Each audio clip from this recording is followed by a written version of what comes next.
ततः सूर्यमुदयति अस्तं यत्र च गच्छति तद्यूयं मन्ये ज्येष्ठै ब्रह्मणे नमः।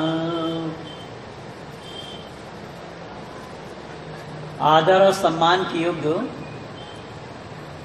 मेरे पितृतुल्य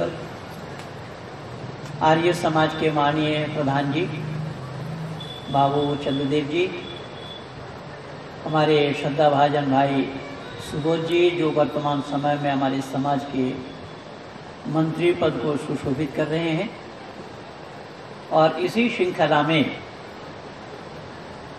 हमारे बड़े पुराने साथी युवा संगठक कर्मठ कार्यकर्ता के रूप में भाई सत्यार्थी जी जो वर्तमान समय में बिहार राज्य आर्य प्रतिनिधि सभा के मंत्री के पद को सुशोभित कर रहे हैं, ऐसे ही भाई संजय जी, और हमारा ये बच्चा जो जब इसका धरती पर आगमन ही नहीं हुआ था उस समय मैं इनके गांव में गया था और इनके पिताजी से परिचय हुआ तो हमें खूब याद है। ऐसा ही प्रियंका जी जो मेरी बेटी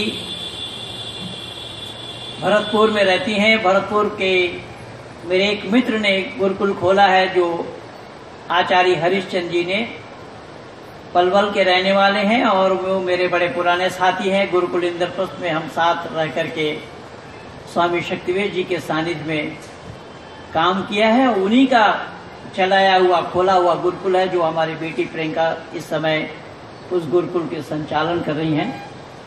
मुझे भी बड़ी खुशी हुई, मुझे क्या पता था कि यही प्रियंका है।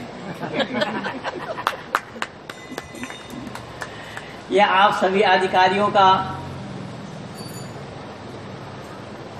बड़ा ही आदर है जो हम बिछड़े हुए विद्वानों को कई बार मिला देते हैं, इसलिए आप लोगों की जितनी भी तारीफ करूं उतना ही कम और थोड़ा है। सुबह ट्रेन से उतरते ही मुझे सूचना मिली कि भाई ध्रुव जी नहीं पहुंचे, तो मैंने कहा कि मैं यहां बोलूंगा नहीं, मैं घर आकर के ही बोलूंगा। तो घर आकर के मैं मिलाया तो ये बोले मैं ये अक्षारा तैयार कर रहा हूं। इन्हें भी बहुत बहुत धन्यवाद है। ये अगर नहीं आते तो खैर इनको डर था महेंद्र पाल जी छोड़ेंगे नहीं। ये बड़ी सौभाग्य की बात है। ऐसे पूज्य माता जी जो अपने पुत्रवत स्नेह देती रही हैं और जब तक मेरे शरीर में जान है तब तक मुझे ये स्नेह मिलता ही रहेगा, इसमें कोई संदेह नहीं है। आप सभी श्रोतागण जो उपस्थित हुए हैं, आप सब लोगों का बहुत बहुत धन्यवाद है। बीच में कुछ कारणवश आपका कार्यक्रम नहीं हो पाया, मैं नहीं आ पाया हूं, वरना मैं हमेशा आप लोगों के सानिध्य पाता आया हूं बहुत वर्षों से। सबसे पहले मैं आया था 1985 में, उसके बाद से निरंतर हमारा आना जाना लगा रहा। जब 85 में मैं आया तो हमारा इस मंच से नहीं, हम मंदिर से ही प्रचार किए थे। तो आप लोगों का प्यार, आप लोगों का सानिध्य मुझे मिलता आया है। उसी श्रृंखला में मैं बार बार आप लोगों के दर्शन के लिए आ जाता हूं। आइए, बहुत ही सुंदर वातावरण में हम और आप बैठे हैं और इसी यज्ञ कार्यक्रम के पश्चात भाई रे चुप रहा, नहीं तो मैं वहां रहने दूंगा। मैं आर्य समाज में मैं ही एक विद्वान ऐसा हूं।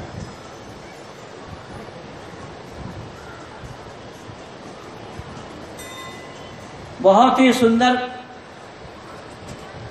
यज्ञ के पश्चात विचारों को आप सुन रहे थे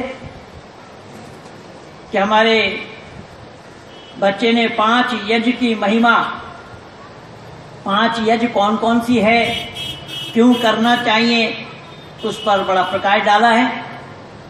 और मेरी बेटी प्रियंका ने माँ की महिमा, माँ क्या है, तो मैं भी चाहूंगा इसी माँ शब्द को लेकर के ही मैं चलूं, क्योंकि वर्तमान समय में भारतवर्ष के अंदर में इसी माँ को लेकर के एक भूचाल सा आया हुआ है।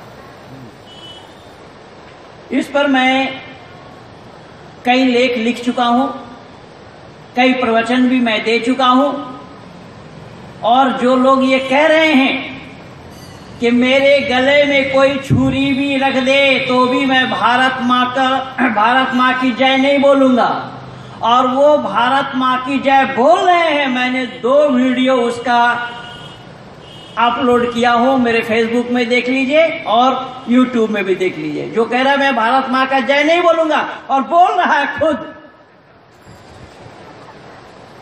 तो जब मैं उससे संपर्क किया कि भाई साहब आप तो कह रहे हैं कि मैं भारत माँ का जय बोलूंगा नहीं, चाहे मेरे गले में कोई छुरी भी चला दे, और आप ये कह क्या रहे हैं? तो बोले पंडित जी क्या बताऊं, मैं बार बार प्रयास करता हूं कि ये शब्द मैं बोलूंगा नहीं, लेकिन अपने आप जुबान से निकल जाती है।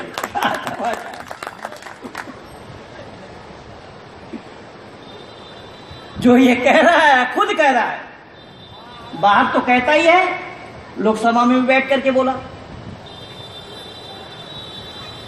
कि भारत मां का मैं जय बोलूंगा नहीं। भाई मत बोलो, हम क्या बोलेंगे नहीं बोलेंगे औरों को बताना जरूरी है क्या? जब औरों को बताना जरूरी है तो ये भी बताना उचित था, भारत मां का जय हम क्यों नहीं बोलेंगे? उसको नहीं बोला, बोले हम नहीं बोलेंगे। अरे क्यों नहीं बोलोगे वो तो बताओ, तब ना पता लगेगा औरों को कि बोलना क्यों नहीं चाहिए। अगर बोलना नहीं चाहिए वो अच्छी बात है भाई, हम भी सीख लेंगे तुमसे। उसका कारण नहीं बता रहे, इसलिए आइए मैं आप लोगों को आज कारण बता देता हूं। और वो कारण ये है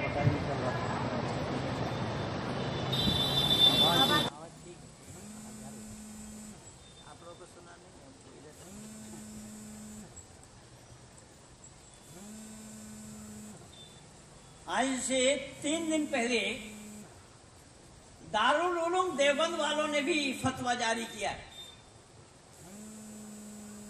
और उन्होंने कहा, बहुत छोटे शब्दों में बोला कि भारत मां की जय हम नहीं बोलेंगे। आइए बंधु, मैं आप लोगों को कारण बता रहा हूं कि भारत मां की जय ये लोग क्यों बोलना नहीं चाहते। बोलना नहीं चाहते, न बोले, हमें आपत्ति नहीं है उससे, लेकिन क्यों नहीं बोलना चाहिए उसका कारण भी तो बताना चाहिए था, तभी तो बुद्धिमानी की बात होती है। कारण नहीं बताया जा रहा है, इसलिए मैं वो कारण आप लोगों को बता रहा हूं कि वो कारण है इस्लाम में। इस्लाम वालों की मान्यता है कि भारत मां की जय बोलना कुफ्र है।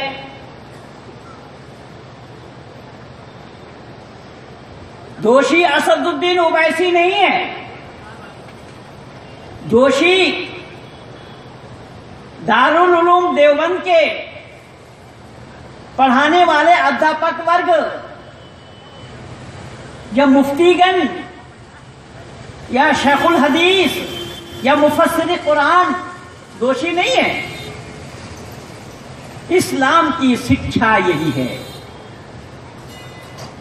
इस्लाम को जो फॉलो करते हैं उन्हीं का ही नाम ईमानदार होता है। शब्द पर ध्यान देना, ये शब्द और कहीं नहीं पाएंगे आप सभी, न किसी के पास है और न कोई बोल सकता है। मैं बिल्कुल चुनिंदा बातों को आप लोगों के सामने रख रहा हूं कि इस्लाम में मना है, इस्लाम में वर्जित है भारत मां की जय बोलना। पर मेरा सवाल इस्लाम वालों से है कि इस्लाम में अगर भारत मां की जय बोलना वर्जित है और उसी इस्लाम को आप लोग फॉलो करते हैं, तो जब इस्लाम को आप लोग फॉलो करते हैं, वो इस्लाम क्या भारत का है?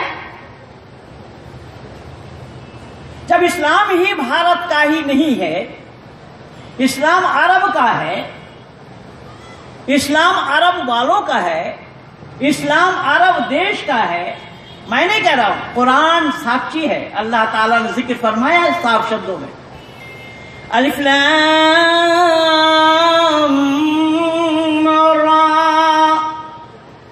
तिल्का आयातुल किताबिल मुबीन इन्ना अंज़लनाहु कुरआनन अरबिय्यन लअल्लकुम ताक़िलून। पारा नंबर 12 सूरा यूसुफ, आयत नंबर 1, 2, 3 की मैंने चर्चा की है। यहां पर अल्लाह ने साफ शब्दों में जिक्र फरमाया, अलीफ लाम रा, ये 3 अक्षर हो सकता है या तो एक अक्षर। इन अक्षरों का अर्थ किसी भी मुसलमान को पता नहीं है। शब्द पर ध्यान देना, मैं क्या बोल रहा हूं, और बोल भी रहा हूं मैं ढाका में। ढाका कहां है वो भी भली भांति मुझे मालूम है। मैंने निवेदन किया कि अल्लाह ने कहा, अल्लाह ने जिक्र फरमाया अलिफ लाम रा, ये 3 अक्षर हो सकता या तो एक अक्षर। इन अक्षरों का अर्थ किसी भी मुसलमान को पता नहीं है। अगर किसी को पता हो तो मैं रहूंगा 3 दिन, जरा हमें बता देंगे तो मैं भी सीख लूंगा उनसे, उनको उस्ताद भी मान लूंगा। दूसरा शब्द आया है तिल्का आयातुल किताबिल मुबीन। इस किताब के अंदर में सभी बातों की चर्चा की गई, जिक्र किया गया। इन्ना अंज़लनाहु कुरआनन अरबिय्यन लअल्लकुम ताक़िलून, कि कुरान को अरबी जुबान में इसीलिए नाजिल किया, क्या है मोहम्मद तुम्हारी जुबान अरबी है, क्योंकि कुरान हजरत मोहम्मद साहब पर ही नाजिल हुई है, कि तुम्हारी मादरी जुबान अरबी है, तुम सही सही समझ सको और अरब वालों को समझा सको। ये मैं नहीं कह रहा हूं, कुरान में अल्लाह ताला ने जिक्र फरमाया है। और यह जो मैं हवाला दे रहा हूं, प्रमाण दे रहा हूं, अगर मेरी बात झूठी हो, मिथ्या हो, जो मैं बोला वो कुरान में ना हो तो मैं झूठा हूं, और अगर कुरान में ना हो मैं बोल रहा हूं तो उसके लिए जो सजा आप लोग देना चाहेंगे मैं उसे लेने के लिए तैयार हूं। और मैं भरी सभा में इतने लोगों के बीच में बोल रहा हूं कि आपके बाजार में ही खड़ा करके मुझे आप कत्ल कर दे। वो तो गले में छुरी चलाने पर नहीं बोलेंगे बोला, और मैं बोल रहा हूं कि मैं अगर झूठा निकलो तो मेरे गले में छुरी चला देना इसी बाजार में। आओ मैदान में, कहा हो उवैसी के वंशज, बात को ध्यान से सुनना कि अरबी जुबान में मैंने कुरान को इसीलिए अवतरित किया, इसीलिए नाजिल किया कि तुम्हारी मादरी जुबान अरबी है। मादरी जुबान अरबी किनकी है भाई? हम भारतवासियों की है। भाई जयप्रकाश जल्दी बोलिए। हम भारतवासियों के हैं अरबी जुबान। हम भारतवासियों की जुबान कौन सी है? हिंदी है, लेकिन हमारी मादरी जुबान सही अर्थों में संस्कृत है। चलिए वो बाद में बताऊंगा वो। लेकिन हम भारतवासियों की जुबान क्या है? हिंदी है। हम हिंदुस्तानियों की जुबान क्या है? हिंदी है। और हिंदी होने के कारण हम हिंदुस्तानी कहलाए। हिंदुस्तान में जन्म लेने के कारण हम हिंदुस्तानी कहलाए। हिंदुस्तान में आगमन होने के कारण हमारा नाम हिंदुस्तानी है। लेकिन बंदों जरा विचार करके ये देखना कि जहां पर अल्लाह ने स्वयं जिक्र फरमाया हो कि मैंने कुरान को अरबी जुबान में इसीलिए अवतरित किया, नाजिल किया कि तुम्हारी मादरी जुबान अरबी है, तुम सही सही समझ सको और अरब वालों को समझा सको। तो जब अरब वालों को समझने के लिए है, तो क्या हम भारत वालों को उसके पीछे माथापच्ची करना चाहिए? तो जब भारत वालों को इसके पीछे माथापच्ची करना नहीं चाहिए, तो भारत में रहकर भारतीय कहलाने के बजाय, हिंदी भाषा को अपनाने के बजाय अरब को ढो रहे हैं, जो अरब देश का भाषा है। ठीक है, ढोए, हमें आपत्ति नहीं है, उसमें भी हमने छूट दे रखी है, उसमें भी हमने, हमारी मान्यता यही है कि वसुधैव कुटुंबकम, हम पूरी वसुधा को अपना कुटुंब मानते हैं। भाई इसको रख रहे हैं, घर जाकर के देखना। हम पूरी वसुधा को अपना कुटुंब मानते हैं। कुटुंब के मानी है रिश्तेदार, कुटुंब के मानी है जिनके साथ हमारी रिश्तेदारी हो, कुटुंब के मानी है चाहे वो खून का हो या तो पड़ोस का, एक दूसरे के खैर ख्वाह में रहने वाले। तो हमारी ये उदारता है, हमारी ये मानसिकता है कि हम जब पूरी वसुधा को अपना कुटुंब मानते हैं, तो अरब वालों को अपना शत्रु क्यों माने? शब्द पर ध्यान देना, मैं बहुत चुनिंदा बातों को उठाकर रख रहा हूं आप लोगों के सामने। और इसी मानसिकता में हमने अपना कुटुंब माना। तो जब हमने कुटुंब माना, इसीलिए हमने शरण भी दिया। तो क्या आपके लिए कोई कर्तव्य नहीं है? क्या आपके लिए कोई दायित्व तो नहीं है? क्या आपके लिए मानवता नाम की कोई चीज आपके पास नहीं है? क्या मानवता को आपने जानने का प्रयास नहीं किया है कि इंसानियत है क्या? भाई इंसानियत वही है, मानवता वही है, वेद के आधार पर आत्म सर्वभूतेषु, समस्त आत्माओं को अपनी आत्मा के समान जानना। अर्थात जो समस्त आत्माओं को अपनी आत्मा के समान जानते हैं, उसी का ही नाम मानव है। मानव का एक परिभाषा मैं और बता रहा हूं। हमारे शास्त्रकारों ने कहा मत्वा कर्मणि सिद्धते, अर्थात मनुष्य वो है जो विचारवान है, जो विचारशील है, विचार पूर्वक कार्य करता है, उसका नाम मनुष्य है। जो बुद्धि से काम लेता है उसका नाम मनुष्य है, जो अकल से काम लेता है उसका नाम मनुष्य है। तो जब हम मनुष्य हैं तो हमें अकल से काम लेना चाहिए या अकल पर पर्दा डालना चाहिए? बंधुओं, क्या ख्याल है आप लोगों का? अकल से काम लेना चाहिए। तो अगर अकल से हम काम लेते तो हिंदुस्तान में रहकर हमें हिंदुस्तानी भाषा को अपनाना चाहिए या हिंदुस्तान के परंपरा को अपनाना चाहिए या हिंदुस्तान के विरुद्ध आचरण करना चाहिए? क्या ख्याल है आप लोगों का? बहुत यहाँ कम लोग बैठे नहीं है, स्वर से स्वर मिला करके बोलिए। मैं दिल्ली से आया हूं और मैं चाहता हूं कि यह आवाज दिल्ली तक पहुंचे। मैं चाहता हूं कि यह आवाज नीतीश कुमार तक सीमित न रहे, ये आवाज नरेंद्र मोदी तक पहुंचे।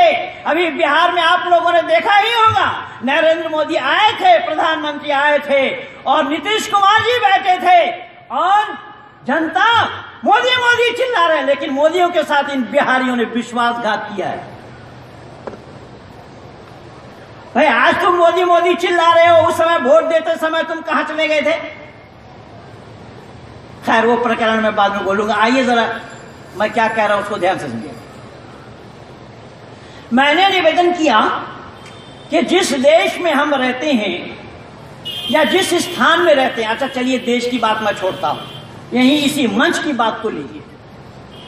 हम आर्य समाज के प्रांगण में बैठे हैं, आर्य समाज का ये मंच लगा हुआ है और ये जितने भी सामान आर्य समाज के माध्यम से लाया गया, मंगवाया गया, मनमानी ढंग से कोई पागल आए और माइक को उठाकर चल दे तो मैं उसको ले जाने दूंगा क्या? जिम्मेदारी के साथ बोलना भाइयों, मैं दावा के साथ कह रहा हूं, ये मेरा प्रवचन नहीं है, यह आपस में वार्तालाप है।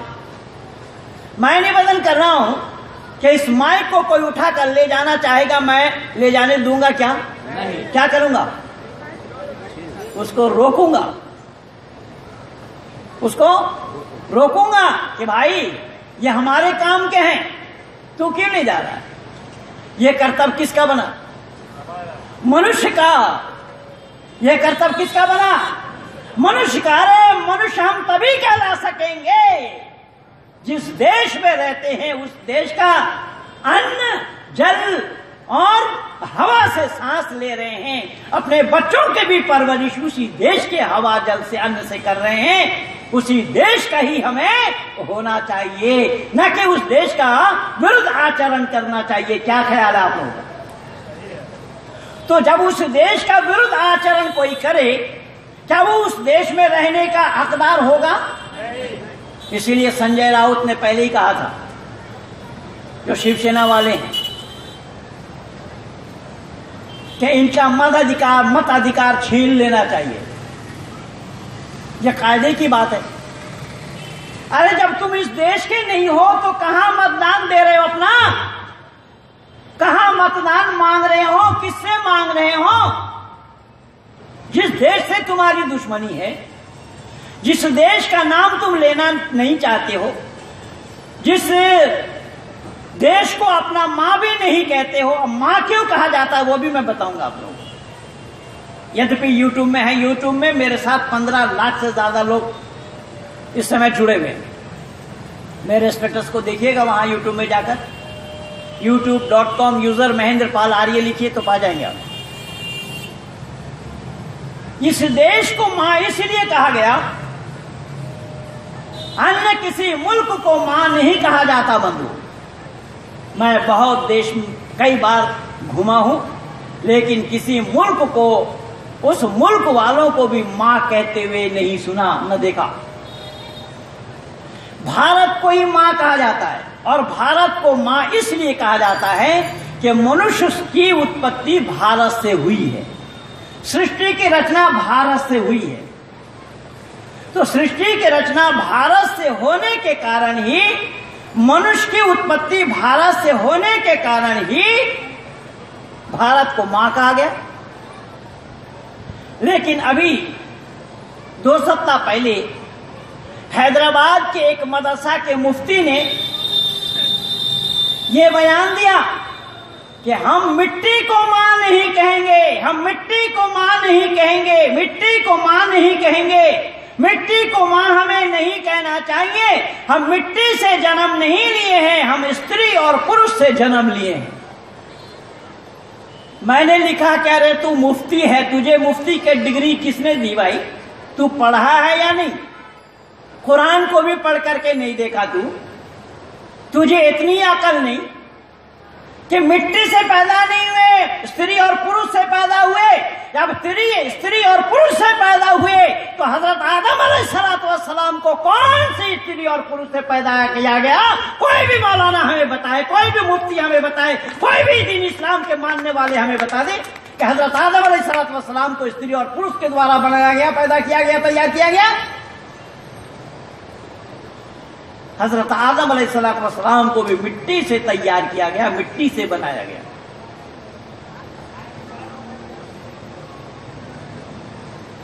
जब अल्लाह ताला ने फरिश्तों को हुक्म दिया, वइज़ क़ाल रब्बुका लिल मलाइकति इन्नी जाइलुन फिल अर्दि खलीफा क़ालू अतजअलु फ़ीहा मन युफ़्सिदु फ़ीहा व यस्फ़िकु दिमाअ व नहनु नुसब्बिहु बिहम्दिका व नुक़द्दिसु लक क़ाल इन्नी अअलमु मा ला तअलमून व अल्लमा आदम अल अस्माअ कुल्लहा थुम्मा अरदहुम अलल मलाइका फ़क़ाल अंबिऊनी बिअस्माइ हाउलाइ इन कुंतुम सादिक़ीन।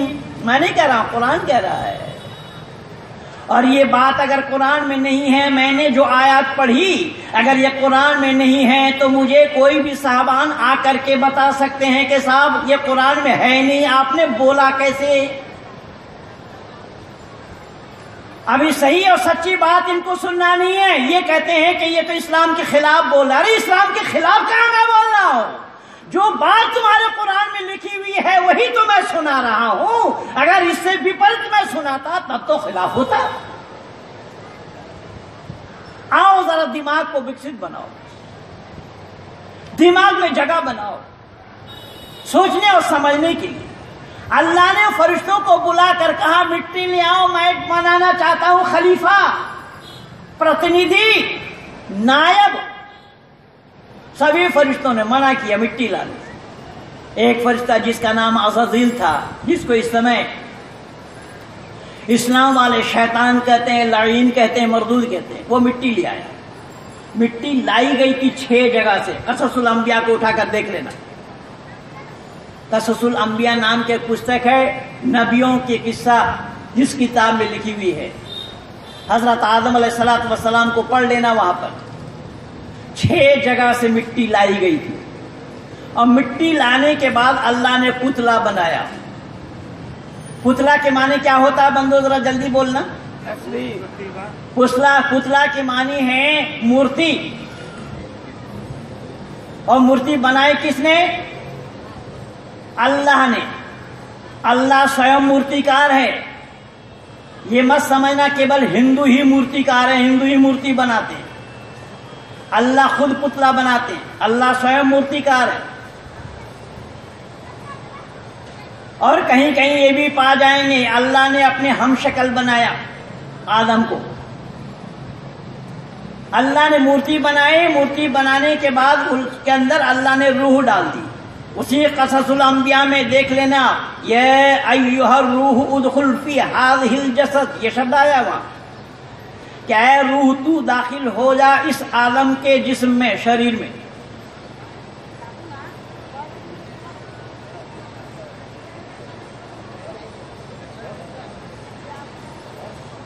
आदम के शरीर में अल्लाह ने रूह डाली। तो आदम को अल्लाह ने मिट्टी से बनाया। ये प्रमाण आप लोगों को मिला या नहीं मिला? भी आप लोगों से मैं पूछ रहा हूं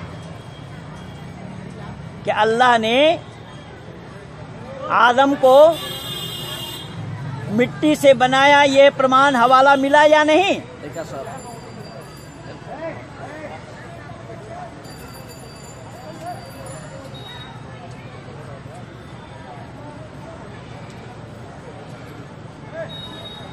मजा कितना होगा।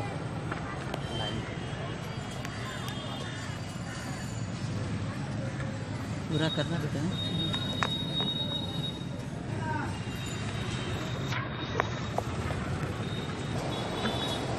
मेरे शब्द पर ध्यान देना। जब अल्लाह ने आदम को मिट्टी से बनाया, यह प्रमाण कुरान से और तवारीख की किताब से, नबियों के किस्सा से हवाला मिल रहा है, तो फिर ये कहना कहाँ सत्य होगा कि हम मिट्टी से नहीं बने? आइए मैं दूसरा प्रमाण दे रहा हूं। जब कोई मुसलमान मर जाता है, मर जाने के बाद उनके शव को, जनाजा को कब्रिस्तान तक पहुंचाया जाता है। सीना तक मिट्टी खोलकर ऊपर लकड़ी रख दी जाती है और जो पहुंचाने के लिए जो लोग गए थे कब्रिस्तान तक, जो पहुंचाने के लिए गए थे कब्रिस्तान तक, जो ले चले थे, उन सब को मिट्टी देना पड़ता है। 3 बार मिट्टी डालना पड़ता है। जितने भी लोग जाएंगे वो 3 बार मिट्टी डालेंगे। क्या कह के डालेंगे वो देखिए। मिनहा खलकनकुम व फीहा नुईदुकुम व मिनहा नुखरिजुकुम तारतन उखरा। मिट्टी से बने थे, मिट्टी में जा मिलो, फिर मिट्टी से बनना है। अब बंदो जरा बतलाना, ये प्रमाण कुरान से मिल रहा है या नहीं मिल रहा है? तो ये लोग कुरान पढ़े हैं या महेंद्र पाल ने पढ़ा है? अगर कुरान ये पढ़े होते तो ये बात कहना संभव ही नहीं था। अब वो मुफ्ती एक मदरसा के अध्यापक हैं, फिका लेकर के जो पास किया है, शरीयत कवानीन पढ़ करके जो आए हैं, वो कह रहे हैं कि मैं मिट्टी को माँ नहीं बोलूंगा, धरती को माँ नहीं बोला। अरे धरती से बनाया गया, माँ इसलिए है, माँ केवल जन्म देने वाली नहीं है। माँ किस लिए है? पालने वाली का नाम भी माँ है, पालने वाले का नाम भी पिता है। इसीलिए वेद में आया है, तम हिना पिता वसो तम माता शतगत बहुविधा अधाते सुम नमी महे। परमात्मा को माता पिता बंधु और सखा कह के संबोधित किया गया, और धरती को माँ कह के इसीलिए संबोधित किया गया। धरती को माँ इसीलिए कहा गया कि हमारी उत्पत्ति धरती से हुई है, तो धरती के गर्भ से जन्म लेने के कारण ही धरती जननी है। अब इसको जननी ना कहना यह एहसान फरामोशी के सिवा और क्या है? अरे नहीं कहना है मत कहो, हम नहीं बोलेंगे, लेकिन जो तुम इस्लाम को फॉलो कर रहे हो वो भारत का नहीं है, वो इस्लाम अरब का है, वहां जाकर के कहो हमें क्या पता है। रहोगे हमारे यहाँ, पेट पालोगे यहाँ क्या नहीं जल से, और यहाँ की संस्कृति को मानोगे नहीं। बतलाइए, यह एहसान फरामोशी के सिवा और कुछ है क्या? शास्त्री जी, मैं पानी पी पी कर बोलने वाला वक्ता नहीं हूं।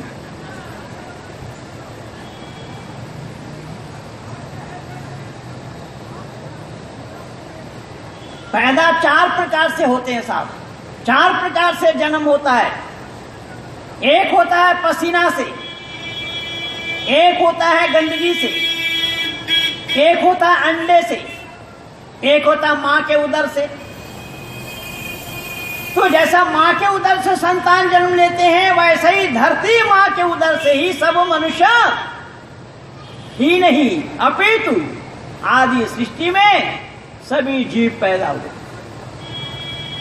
और एक दो नहीं असंख्य पैदा हुए, नर और मादा जोड़ों जोड़ों के साथ।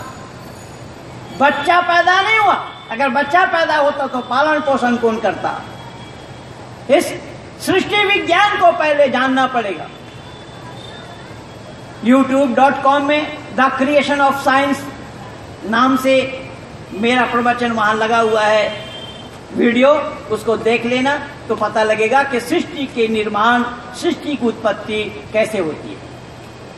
तो जब मनुष्य की उत्पत्ति भारत से हुई है, इतिहास साक्षी है, वेद प्रमाण है, फिर उस भारत को मां न कहना ये कौन सी तुक की बात है?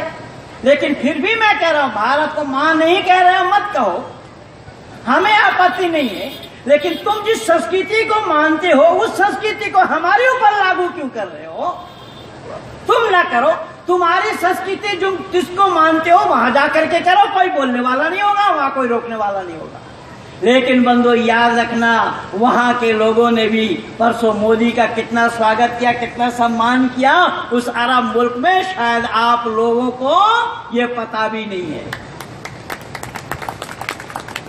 केवल इतना ही नहीं, इससे पहले भी जब प्रधानमंत्री गए थे अरब देश में, और अरब देश में गए थे, वहां के बादशाह ने, वहां के शेख ने मोदी जी को एक मस्जिद दिखाने के लिए ले गए। मोदी जी ने वहां कहा बादशाह से कि शेख, आपने इतना सुंदर मस्जिद दिखाने के लिए हमें ले गए, यहाँ पर इतनी सुंदर मस्जिद बनी हुई है, तो यहाँ पर इतना सुंदर मंदिर भी बनना चाहिए, और मंदिर बनने के लिए उस अरब सरकार ने अनुमति दे दी है। बंधु, ये भारत का दिग्विजय के सिवा क्या कहेगा, या मोदी का दिग्विजय के सिवा क्या कहेगा? तो मैंने निवेदन किया कि भारत को मां इसलिए कहा जाता है, भारत को मां इसीलिए कहा गया कि भारत जननी इसलिए है कि सृष्टि की उत्पत्ति यहीं से हुई, लेकिन इसमें लोगों ने नमक मिर्च लगाने में जरा सा भी कंजूसी नहीं किया। यहां तक कि आजाद भारत के जो सबसे पहले प्रधानमंत्री हुए, जिनको आप लोग पंडित भी कहते हैं, जवाहरलाल नेहरू के नाम से, उन्होंने भी गड़बड़ झाला किया है। उनका भी जो डिस्कवरी ऑफ इंडिया है, उस पुस्तक में वो लिखते हैं कुछ भी नहीं था, अंतरिक्ष भी नहीं था, आकाश भी नहीं था। वो मूर्खानंद से पूछे आकाश अनादि है, आकाश नहीं था का क्या मतलब है? तू क्या जाना, तू कहां पढ़ा इसको? आकाश अनादि तत्व है, आकाश के न रहने से सृष्टि की उत्पत्ति होना संभव नहीं। इसीलिए वेद कहता आकाशाद वायु, वायु अग्नि, अग्नि पहा। आकाश के माने या खाली जगह, अरे जगह ना हो तो बतलाइए आप लोगों का यहां बैठना संभव था? अरे आकाश अगर ना हो, खाली जगह ना हो तो कुछ भी बनना संभव था, कुछ भी धरना संभव था। मैं भी पिछले दिन मोतिहारी में बोल रहा था, वहां पर एक मौलाना साहब सुने और अगला दिन ला करके सवाल मेरे सामने प्रस्तुत किया कि अल्लाह ने सबसे पहले आकाश बनाया। मैंने कहा आपको कैसा पता लगा? बोले आपने कल पूछा था वलक़द खलक़ना समावाति वल अर्ज़ फ़ी सित्तति अय्यामिन सुम्मा इस्तवा अलल अर्शि युदब्बिरुल अम्र यफ़स्सुलु आया। बोला कि अल्लाह ताला ने ज़मीन और आसमान को बनाया 6 दिन में, 7वां दिन आराम किया। आपने पूछा था कि आकाश के बिना अल्लाह को पता कैसे लगे, इसलिए मैंने लिखा अल्लाह ने पहले आकाश बनाया। मैंने कहा मौलाना उस समय थे आप? भाई गुरु जी भी थे वहां। मैंने लिखा मौलाना आपने जान करके लिखा या अनजान में लिखा? बोले नहीं आपने कल पूछा था इसीलिए मैं लिखा। मैंने कहा अगर लिखा भी तो आपने अनजान में लिखा, आपको जानकारी नहीं है। बोले कैसा? मैंने कहा कि अल्लाह ने आकाश बनाया पहले। बोले हाँ। मैंने कहा रखा कहां? जैसा मेरे पास अगर इस ट्रे में जगह न हो इन सब सामानों को रखने के लिए तो रखना संभव होगा? तो आकाश के माने क्या है? उस आकाश को आप जानते हैं जो आकाश बनाया, बता रहे हैं आप। आकाश बनाना नहीं पड़ता, आकाश तो स्वतः बना है, क्योंकि आकाश के माने खाली जगह है, आकाश को बनाना नहीं पड़ता।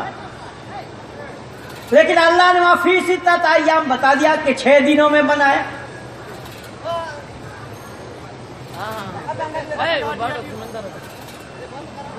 बंद करो पंडित जी।